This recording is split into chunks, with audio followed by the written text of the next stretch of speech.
Kita itu setiap hari dibanjiri data kan? Judul berita teriak-teriak soal penemuan baru, iklan bilang produk mereka terbukti secara ilmiah. Tapi sebenarnya apa sih artinya kalau sesuatu itu disebut signifikan secara statistik? Apakah itu berarti penting? Dan sering banget, jawabannya tuh enggak. Nah, dalam beberapa menit ke depan kita akan bongkar kenapa konsep yang kedengerannya meyakinkan ini justru bisa jadi ilusi yang bahaya banget. Nah, ini dia nih kuncinya. Kutipan ini ngebocorin rahasia di dunia statistik. Kalau datanya banyak banget, hubungan sekecil apapun bisa disulap jadi kelihatan penting. Bayangin, pil yang cuma sedikit lebih bagus dari placebo, atau strategi marketing yang efeknya nyaris nol, bisa dipromosikan sebagai terobosan signifikan. Yuk kita lihat gimana trik ini bekerja.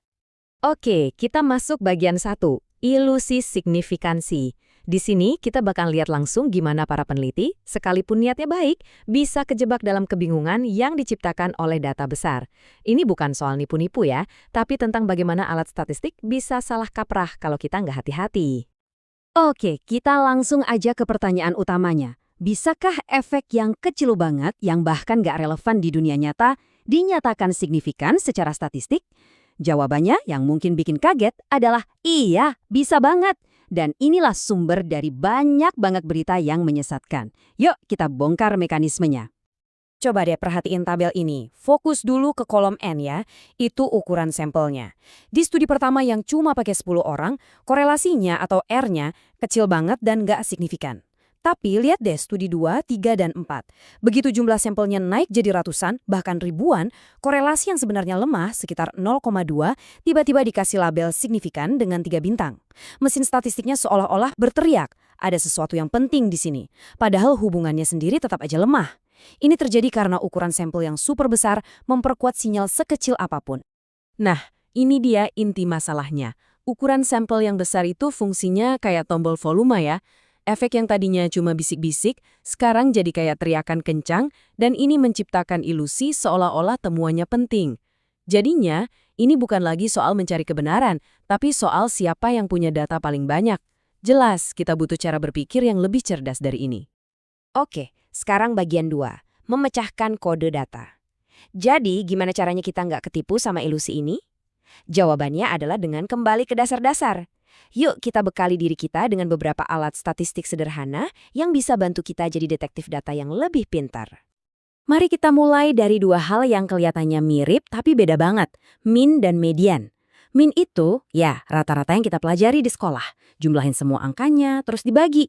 Kalau median, itu adalah nilai yang benar-benar ada di tengah setelah datanya diurutkan. Bedanya krusial banget. Min itu gampang banget terpengaruh sama nilai ekstrim atau outlier, sementara median jauh lebih stabil. Nah, di sini kita bisa lihat betapa bedanya mereka. Di set A, angkanya seimbang kan? Min dan mediannya sama-sama 3. Tapi lihat set B. Kita ganti satu angka aja, angka 5 jadi 20. Lihat apa yang terjadi? Minnya langsung loncat ke 6, ketarik sama satu angka ekstrim itu. Sementara median tetap anteng di angka 3. Median ngasih tahu kita gambaran data yang khas itu seperti apa, tanpa terganggu oleh angka-angka aneh. Biar lebih kebayang, coba deh pikirin harga rumah di satu komplek. Kalau di komplek Anda ada satu rumah super mewah yang harganya miliaran, rata-rata harga rumah atau minnya pasti jadi tinggi banget dan nggak akurat. Tapi median akan ngasih gambaran yang jauh lebih jujur tentang harga rumah yang normal di situ. Makanya median seringkali jauh lebih berguna. Oke, lanjut ke bagian 3, sinyal lawan derau. Sekarang kita masuk ke pola pikir inti seorang ahli statistik. Kuncinya adalah belajar membedakan antara sinyal, yaitu informasi yang berarti, dan derau, yaitu kebisingan acak yang selalu ada di sekitar kita. Sinyal itu gampangnya ya apa yang lagi kita cari. Itulah efek yang nyata, pola yang bermakna, melodi yang pengen kita dengar di tengah hiruk-pikuk data. Nah, kalau derau atau noise, itu adalah semua variasi acak di latar belakang. Anggap aja kayak suara kresek-kresek di radio yang bisa bikin lagu favorit Anda jadi nggak kedengeran. Derau itu adalah kebetulan-kebetulan acak yang mengaburkan sinyal. Dan ini dia bagian yang paling penting. Setiap uji statistik yang rumit itu, pada dasarnya cuma sebuah rasio sinyal banding derau. Uji itu cuma nanya satu pertanyaan sederhana. Apakah sinyal yang kita temukan cukup kuat untuk terdengar jelas di atas kebisingan acak di latar belakang? Jadi, ada 3 bagian dalam uji statistik ini. Pertama, sinyal, seberapa besar efeknya? Kedua, derau, seberapa acak datanya, dan ketiga, penskalaan. Nah, disinilah letak masalah yang kita bahas di awal. Faktor penskalaan ini dipengaruhi banget sama ukuran sampel. Sampel yang besar akan memperbesar rasio secara keseluruhan, bahkan kalau sinyal aslinya lemah banget. Sip, kita masuk ke bagian 4. Kesalahan punya konsekuensi. Begini, setiap uji statistik itu kayak taruhan. Nggak ada yang pasti 100%, yang ada cuma probabilitas. Dan karena kita bertaruh, ya kita bisa salah. Memahami jenis-jenis kesalahan ini penting banget. Ada 2 cara utama kita bisa salah. Kesalahan tipe 1 atau positif palsu itu terjadi ketika kita pikir kita nemuin sesuatu yang signifikan, padahal itu cuma kebetulan. Ini kayak alarm kebakaran palsu. Nah, kesalahan tipe 2 atau negatif palsu itu sebaliknya. Kita justru kelewatan efek yang sebenarnya ada. Ini kayak detektor asap yang nggak bunyi padahal ada api. Analogi pengadilan bikin ini jadi jelas banget. Anggap hipotesis 0, NH0, itu sama kayak terdakwa dianggap tidak bersalah. Kalau gitu, kesalahan tipe 1 adalah mimpi buruk sistem hukum, menghukum orang yang tidak bersalah. Dan kesalahan tipe 2 adalah membiarkan penjahat bebas. Jelaskan konsekuensi dari kedua kesalahan ini beda banget.